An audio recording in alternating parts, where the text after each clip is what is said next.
Okay, so I got it all apart. I got the pads reinstalled. These come with these little clips. If you ever see these little clips in the bag, do not throw them away. Reuse them. I know the old ones look like they're good and everything, but see the discoloration?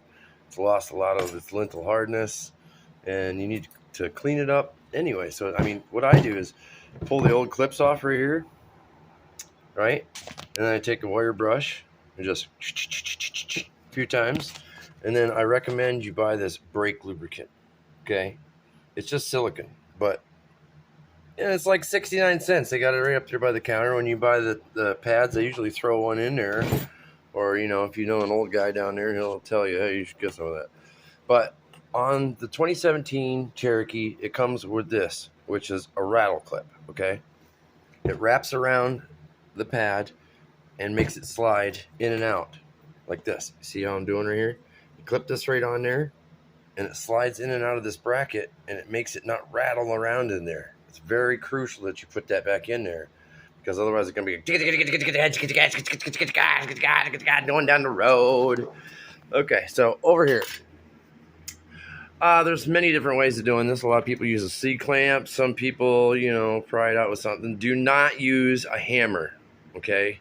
There are seals in here, and if you jar it with a hammer, you're going to hit it incorrectly, and it's not going to work. But if you have to do it with a hammer, put a 2x4 across it and hit the 2x4 so that it blunts out the force a little bit and doesn't make it go in one place. So like I said, I use the quick grip. It's not particularly built for this type of application, but you make do with what you got. I squeeze it all the way down. You listen for any pops and cracks, which is usually good because that means the fluid's recompressing into the cylinder and going back into the line. If you want to, you can pop the top off the reservoir so that way it'll bubble back out a little quicker and easier. And then there's always a petcock on the back side here. Pop that off. You twist this a little bit, and when you squeeze that, it'll eject some of the brake fluid. It'll come out of the cylinder and come right out of this drain tube right here. But be careful because it's going to get all over the place and it shoots out like you wouldn't believe. It's and brake fluid is some slickery shit. So you do not want that all over the place. So I've recompressed the calipers and they slide in and out just fine. I can tell by the way they glided that they're going to be fine. I did have a little irregular brake wear on the pad. You see how it's a little narrower at the top up here by my thumb than it is down at the other side?